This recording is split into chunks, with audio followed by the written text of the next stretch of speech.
I wonder why some people seem to nail their tech interviews while other people fall flat. Today's video, I'm going to share the 4 things that the best candidates do to set themselves apart. My experience has been across consulting and tech strategy, but the things I'm going to share in this video are going to be largely applicable across other industries. First, why the hell should you listen to me?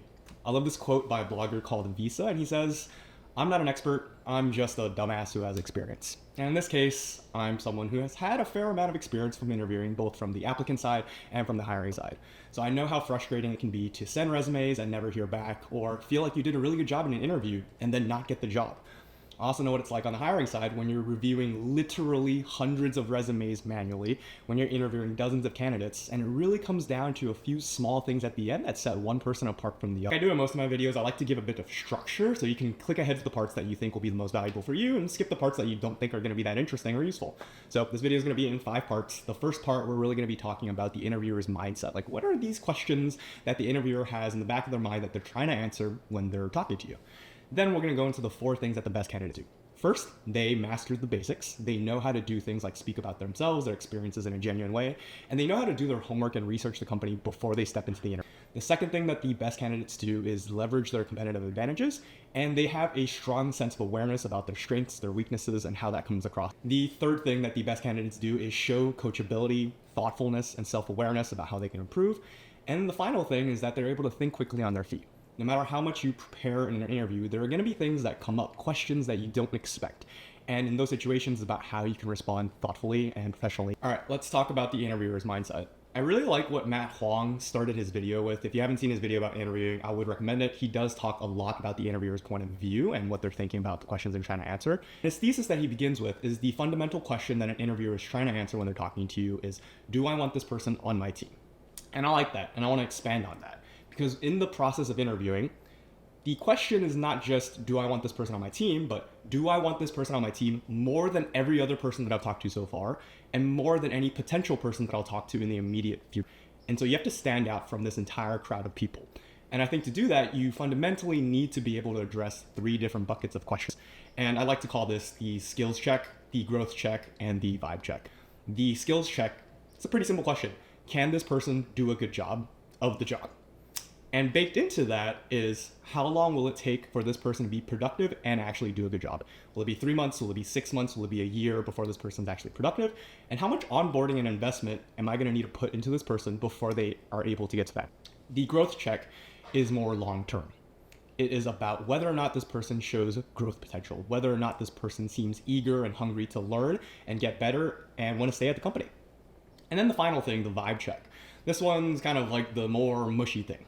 It's about whether or not this person seems fun to work with, whether or not this person has this Korean concept called nunchi, like this kind of social awareness and EQ, and ability to kind of read the room, gauge people's social moods, and kind of respond appropriately. It's kind of this fuzzy thing in some ways, but it's also really, really important because it's the kind of thing that instinctively you can kind of just pick up when you meet someone. It's not about what they say necessarily or their experiences, it's just the overall vibe, mood that you get. And so as we go through each of these parts, they will be trying to get at least one of these questions, if not more. And like, keep these in the back of your mind as you're going through these to think about, oh, does this show that I'm doing a good job? Does this show that I have growth potential? Does this show that I'm a person that you want to work with, that you want to spend time with? Because especially on small teams, this is going to be really, really important. Like each hire, let's think if you're a team of say 10 people or even fewer, each person is going to have such a major impact and play such a major role on that team, which is why we spend so much time trying to get it right, why we put in the extra effort to read through all the resumes, interview lots and lots of people, because one person can have such a big impact. The first thing that the best candidates do is that they've mastered the basics. And fundamentally, this comes down to 2 things. The first is being able to speak about yourself, your personal experiences, your work experiences, and your motivations in a way that sounds genuine and not too forced. And then on the other side of it, if you think about what an interview is, it's a chance for them to get to know you, but also for you to get to know them. And so in order to do that, you also want to show that you've done your homework about the company. And now this doesn't mean that you know everything about the role and everything about the company, but it shows that you've been thorough and that you understand what the role is about. And that you can also use the interview as a chance to get to know more about the role in a way that isn't just asking questions that you could have easily found if you search on Google. I think the mistake that a lot of people make, and this comes from all levels, people who are just coming out of undergraduate, people who are a little more experienced, or people who are doing their MBAs, I've kind of seen this across all levels, is that they have a script in their head.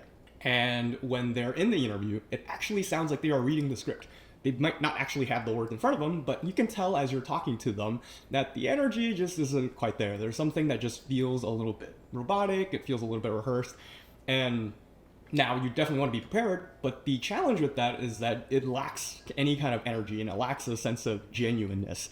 And the impression that it leaves on the interviewer, and we've actually had conversations about candidates like this, is yeah, they're great on paper, but they seem kind of bored. They seem kind of not interested. And as a result of that, maybe this person actually doesn't want this job. Maybe they wouldn't do a good job. Maybe even if we went through the entire interview process and we like them, they wouldn't take the offer and ends up being a waste of our time. Like, these are the things that we're thinking about as we're going through the interview process.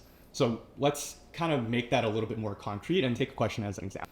One very common question that you'll get during interviews is, what interests you about this job? Very simple question, right? But there can be a whole lot of different types of responses, and I'm just gonna kind of read a couple that I've generated from AI, a couple of my own experiences, and you tell me what you think about it and like the feeling that gives with you. So I'm just gonna grab my phone real quick. Okay. So this is for a tech strategy job, right? All right. Version 1. I'm really interested in this role because it aligns with my career goals and offers a lot of opportunities for professional growth.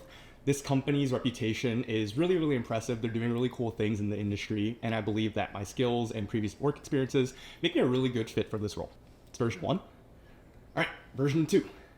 You know, I've been following the developments in this space for a while now, and I'm really interested in the chance to work on emerging technologies. I remember reading about this recent initiative that your company launched, and it got me thinking about how strategy intersects with product and engineering and how all of those things work together. And that's exactly the kind of challenge that I'm looking for, where I can apply my analytical skills, but also think about the collaborative culture and the way that this shapes technology. I'm genuinely excited about bringing my perspective and bringing my experience to a team that is passionate about creating technology. Okay, and version 3. In my previous experiences, I really developed a strong passion and interest for data and storytelling, and that's something that really excites me about this role. I get to kind of carry on some of those things that I really liked about my previous role and continue developing that. At the same time, something that was missing in my previous experience that I'm really looking forward to building on is the chance to work more closely with different types of people, and also the chance to make a more tangible impact. And what I mean by that is, in consulting, you have to work sometimes on these projects that take place over a really long time. Maybe it's like 3 years or 4 years. And if you're only sticking around for 2 years, it's really hard to see if you're actually having an impact. And then oftentimes you're also just working with the immediate case team that's around you. So you're not working with a bunch of different people across a bunch of different functions. And you can kind of develop a more kind of closed-minded working experience. Maybe closed-minded is not the right word, but like just maybe more narrow, right, or siloed working experience. I think the chance to work at a tech company is a place where you get to work with all different kinds of people, and I think that really excites me. And then at the same time, you're usually working on projects internally that are maybe a couple weeks or a couple months, and I think because of that, you get to see the value of the work that you're providing, and that's something that I haven't really experienced so far that I'm really excited about. So those are the 3 versions. Which do you feel the most genuine? Which do you feel kind of the most robotic? For me, the actual answer that comes from my own experiences is the third one. Like, those are very much the reasons why I switched from consulting to tech, in addition to like the lifestyle changes and how, you know, tech generally has a better work-life balance.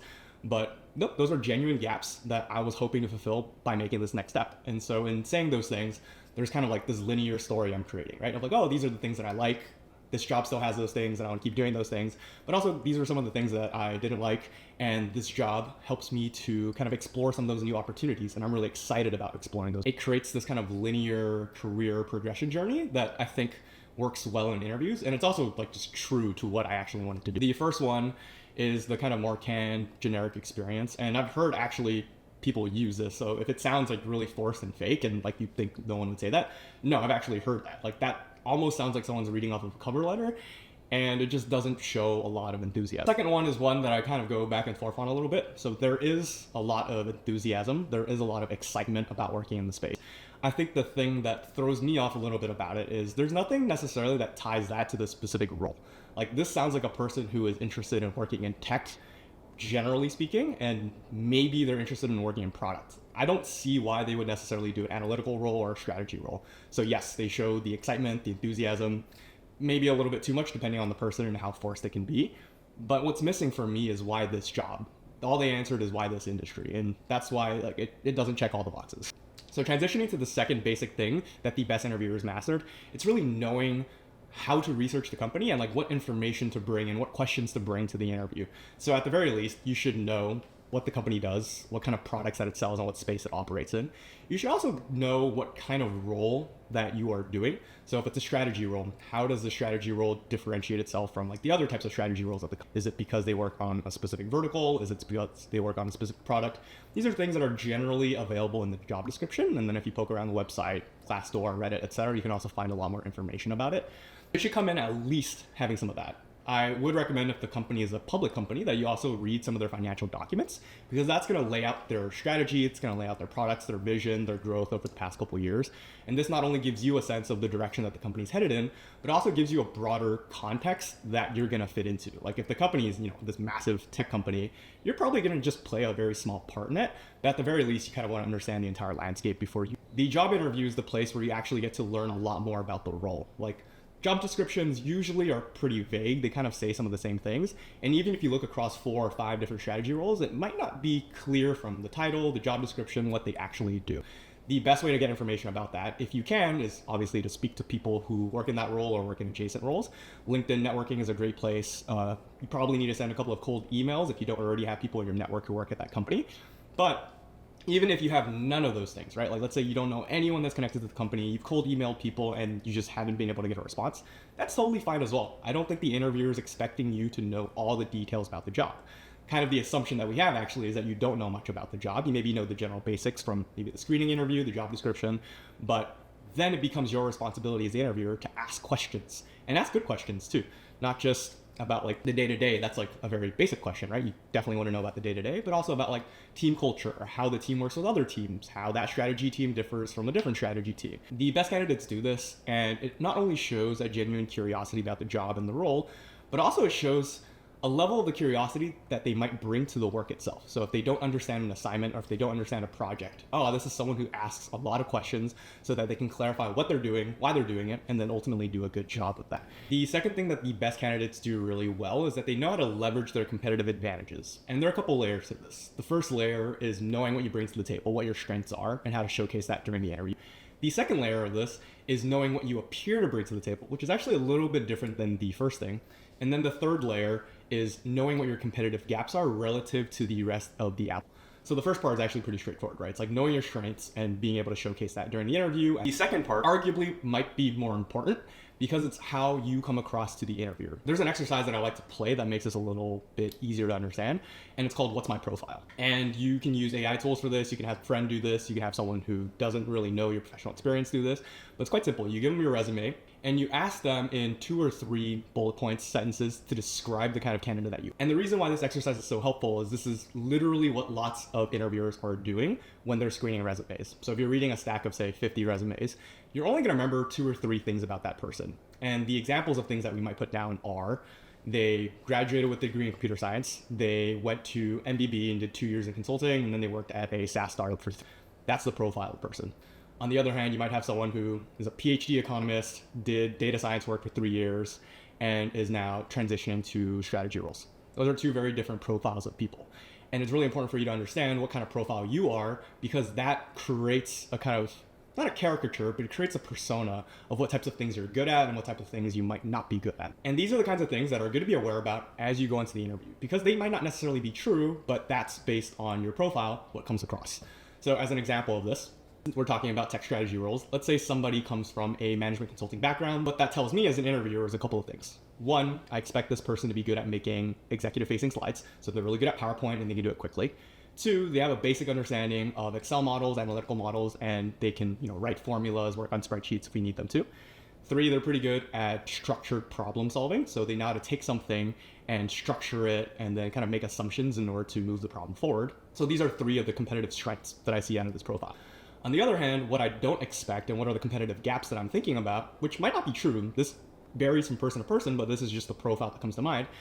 I don't expect this person to have a lot of deep analytical experience. I don't expect them to know how to program in, say, R or Python. I don't expect them to know how to build really deep Excel models where you're doing all kinds of crazy formulas, doing power pivots and running all kinds of different things. Also, don't expect them to have a lot of cross-functional experience because they're not someone who has industry experience. Sure, they might have worked on a software case, they might have worked on a tech case, but they probably haven't worked with product teams, engineering teams, design teams, finance teams. And it's not necessarily that you need to have all those kinds of experiences, but it's just in the back of my mind something that I don't expect this. They're probably not going to know about CRMs if you're working in a sales type. Those are the kinds of assumptions that we're making.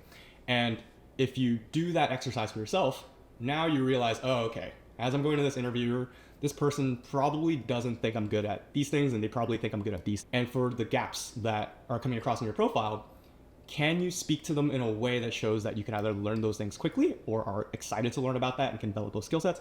Or can you actually talk about work experiences and showcase that in a way that makes up for some of that gap? Like maybe it doesn't come across from your profile or your resume, but you actually do have those experiences. So that's why it's important to understand the difference between what you bring to the table and what you appear to bring to the table.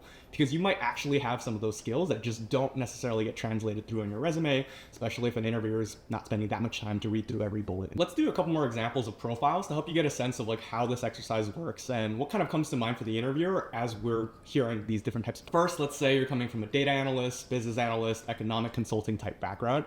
What immediately comes to mind for things that this person is good at and brings to the table are deep analytical experience, a lot of modeling experience, potentially even programming experience, and the ability to really investigate data. Let's say someone has a data scientist background, we kind of expect them to be able to work with larger data sets than someone, say, who used to work in management consulting. Now, of course, that might not necessarily be true. I know plenty of management consultants who also work with very large data sets, but generally, based on the profile, that's a skill gap that we just expect to see.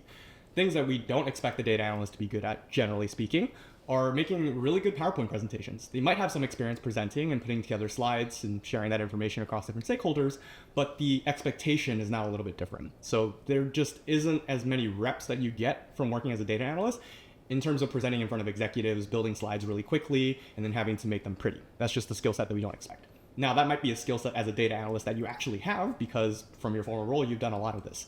And so now it's up to you during the interview process to be able to showcase that in some way.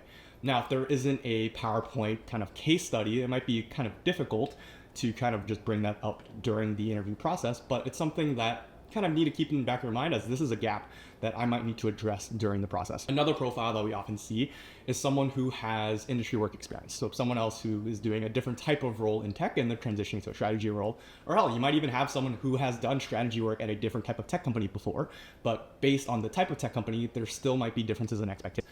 So let's say you're interviewing for a software company, enterprise software company, and you used to work in an enterprise software company. Now, boom, you automatically expect that you have software enterprise experience, like you know how to work with the different systems, you have familiarity with them, and you understand like how some of the general processes and operations work. That's just a baseline expectation. All the other things, however, become a lot more unclear. Like tech companies are so varied, there are so many different types of things that they do, and within them, the roles can vary a lot too, even if you have the same title. So from there, it becomes a little bit more ambiguous. So the expectation is, all right, they have experience, but I actually want to understand a lot more of what they actually did in their role and how similar that is and how much overlap there is with the role that they're interviewing for. So if they did something that is, say, completely unrelated, now all of a sudden their industry expertise doesn't really matter all that much. And it's the same kind of questions again. Can they do deep analytical work? Can they make presentations really quickly? Do they know how to work across a variety of different stakeholders? Profiles. The third thing that the best candidates do really well is that they know how to show coachability. Now, what does it actually mean to be coachable? At its heart, it's about learning and showing that you're willing to learn, that you're willing to take feedback, take criticism, incorporate all those things, and then become better as a result of it. And this can be on a personal level when you're taking personal feedback about things that you're doing well. And this can also be on a project level as well. So if you're working on a PowerPoint presentation and you get a lot of feedback on slides, how they're ordered, what should go on the slide, and I speak from a lot of personal experience on this, it's like there are a lot of iterations. Like you go through cycles and cycles of something because you get a lot of different feedback from different people. You have to balance different types of feedback. You have to balance the different expectations that people might have and what they want. And so as you're doing all of that, I think there's a level of humility first of, okay, what I'm doing is not perfect. It's not right. And there are people who have opinions about how this could be better. I think being coachable means being very receptive to those things and being open to changing your way of doing things. At the same time, though, I don't think that means you are a pushover and you kind of just take all the criticism that you get and that you automatically just I think that's where there's a little bit of a difference between being coachable and kind of being ordered, especially at the junior level when you might feel a lot of resistance to pushing back on someone who's more senior, who might be much further in their career. I think there is an expectation that yeah, you're probably going to take the feedback as is, but if there are things that you disagree with, there's an expectation that you're also going to show that you disagree with those things, that you're being thoughtful about how you're incorporating that. This entire point about being coachable really gets to the kind of growth check that we're talking about earlier. Does this person show long-term growth potential? Can I expect them to get better and better at their job, and then ultimately maybe even take on greater responsibilities and greater roles? In addition to that, when I am thinking about this person and placing them in front of an important stakeholder, or if they're in a meeting and they're presenting to a lot of executives or very important people, how will they respond to the types of questions and criticism that they get? Will they be able to take that criticism and then use it to improve? Or will it be something that is very difficult for them to take? And feedback is something that is going to be challenging. This bleeds directly into the fourth point. So the final point of this video, and the thing that I've seen a lot of the best interview candidates do, and also just top performers do in the job, is that they know how to think quickly on their feet. And when I say think quickly on their feet, this usually is in response to questions and criticisms as well. But it's a little bit different than being coachable. I think that is about showing receptiveness and being willing to take it. And then at the same time, after you've taken it, how do you respond? That's where this point comes in. And in the interview process, this can come in a lot of different ways.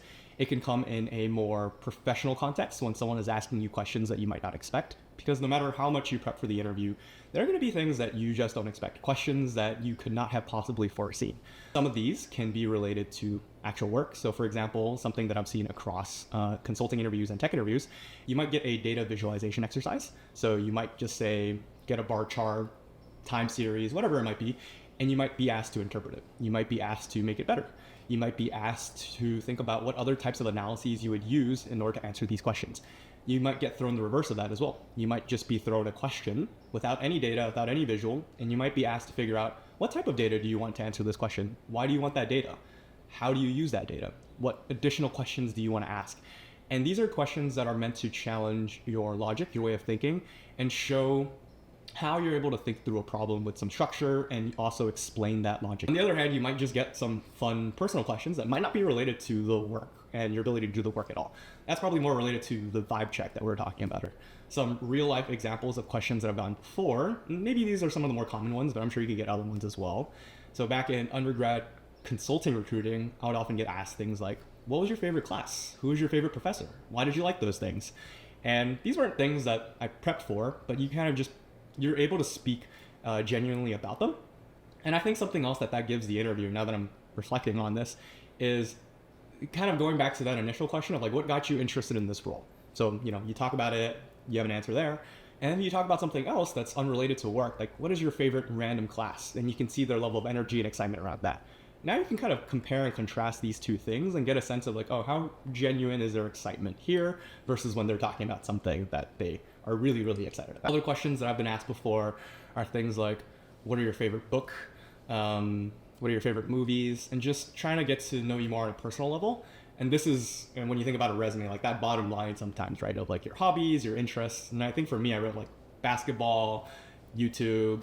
It's been a while since I've looked at my resume, so I forget what's on there. But like these are things that if someone were to ask me about it, I'd genuinely be very excited. One fun one that we used to use, we no longer use this, is a kind of fun hypothetical data question and kind of an explanation question where it goes something like, if an alien came to the earth and had no understanding of it, and it came across like a Coke bottle or a Pepsi bottle or a blender or whatever XYZ object, right? Like, how would you explain that object to this alien that has no other conceptualization of human existence? Like, how do you explain a blender to an alien? And just like kind of weird, fun thought experiments like that.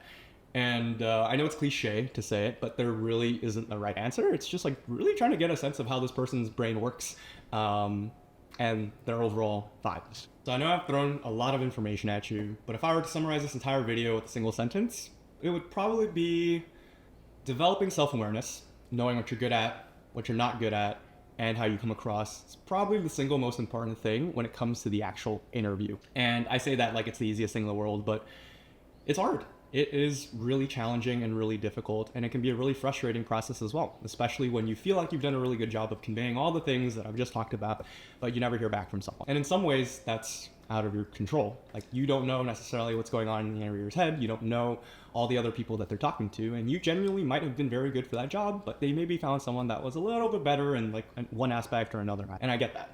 It is hard.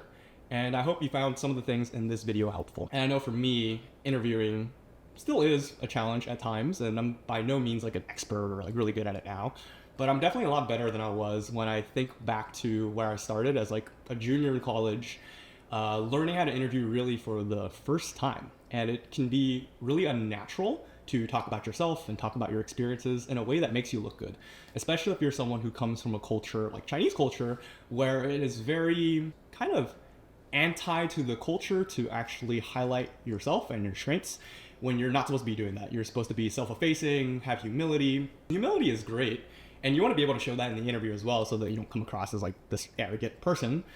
But at the same time, you have to be able to know how to talk about yourself and do that in a way that doesn't sound really fake, right? Like that's what we've been talking about throughout this entire video. And when I think back to where I started, junior year of college, recruiting for a bunch of consulting internships, I was terrible at it. And my friends can tell you as well, I failed every single first round interview that I got, except I think the final two. And I think what changed for me in the final two, it might sound weird, is like I stopped caring in some ways because I was able to be more relaxed. And I think that just made me come across more genuine. Like I tried so hard to come up with the perfect answer to all the questions. And so when I got those questions, I would read off a script. I'd be very enthusiastic about it, but it'd still feel kind of scripted. And then when I got questions that I didn't prepare for, I didn't really know how to respond because those kind of fell out of the things that I was preparing for, and it caught me off guard. And so I just get kind of frozen a little bit in the middle of an interview. All this to say, I know that interviewing can be really challenging, and think that you're also not alone in this process. Like the things that I've been talking about that involve developing self-awareness, that's, yes, something that you have to do by yourself and do with your own reflection. But there's something that Ali Abdaal says a lot that I really appreciate, and it's really hard to read the label inside the bottle. So if you think about the exercise, what's my profile? You can also think of it like, what's my label? And you need someone else to help you analyze that so that you're not just spinning around in your own head. So reach out to people, get help in whatever ways you can. I think the internet can be a pretty great place sometimes, especially when it comes to networking. There are lots of people who are willing to help out, and maybe you haven't found them yet. And likewise, if there are things that you think would be helpful, feel free to leave a comment down below or reach out on Instagram. I know recently some people have also reached out on LinkedIn. I'm not really active there, so if you do reach out there, your messages might get lost. I'd say definitely leave a comment or reach out on Instagram. I'm much more active on those places. And then finally, if you're interested in what it's actually like working in tech or what it's like to work in consulting, you can go check out my recent 2 videos where I talk about those experiences. All right.